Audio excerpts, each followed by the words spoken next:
Okay, we're back with my brother-in-law and his Achilles, and he's doing well with his healing.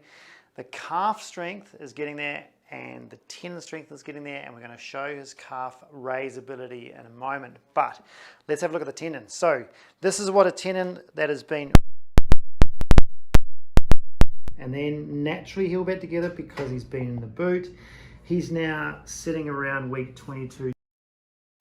If you look at the tendon now, the base of the tendon is basically back. So here's his right. You can see that size there.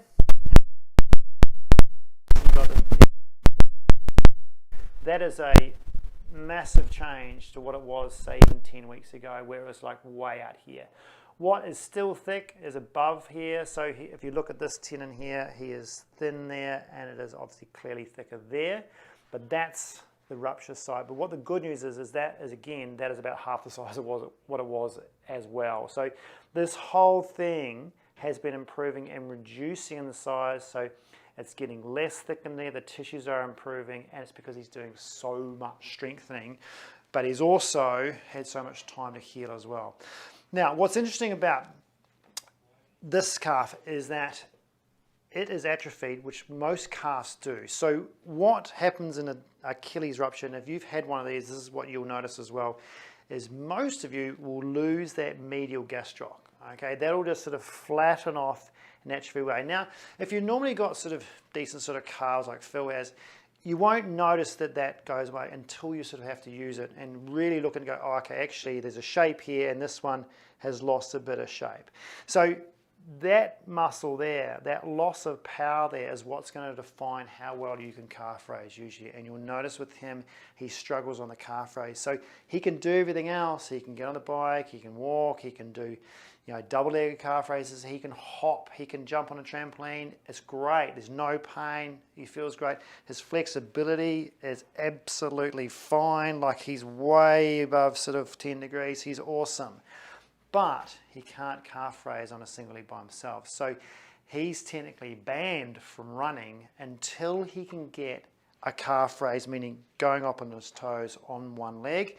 And he's doing all the work around that to try and get there. So the rule is, no matter how good this feels and strong this feels, you absolutely have to get this muscle back, and you have to get your calf raise back before you go running. So let's have a look at that. Okay, so the calf raise. Now, he can do a calf raise on 2 feet. He can do it with weights. You do that for me. Up you go on 2 feet.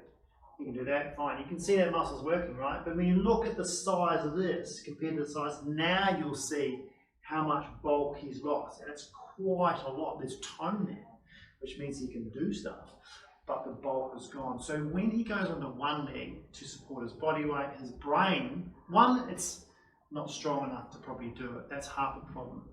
But his brain is getting messages about what strength genetically he used to have and what strength he has now. So he's struggling to actually activate and get his brain getting a single leg calf raise. So if you look at, take this one up for me. Take that one up. Down again. Okay, now lift that one in the ear for me. So he's trying to get, so just come down again. Take this off the ground. No, come down. Lift this one off the ground. Yeah. Now try and push up.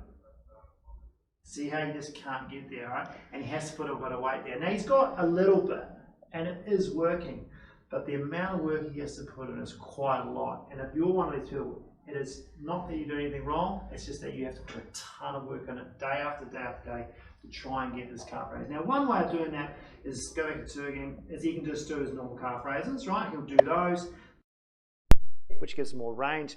But at the moment, I'm getting him to hold weights. So he's got some weight on there, so there's extra load for his calf to give him a bit more strength to then try and achieve the eccentric one. So when he does eccentric, he's got to go up on 2, and then he's got to come down as much as he can on that one. So he's putting, you know, maybe 75 and 25. He's trying to get as much as he can on this one.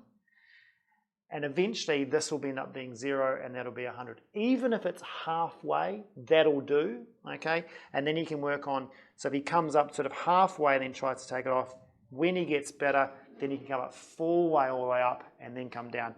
Now the progression from that is eccentrically go up into on this, and then he's got to go on a step, then he's going to go single leg on the floor, single leg on a step, single leg with a weight. Okay, and that's how he gets stronger. So we'll check in with him when he's got that up to speed.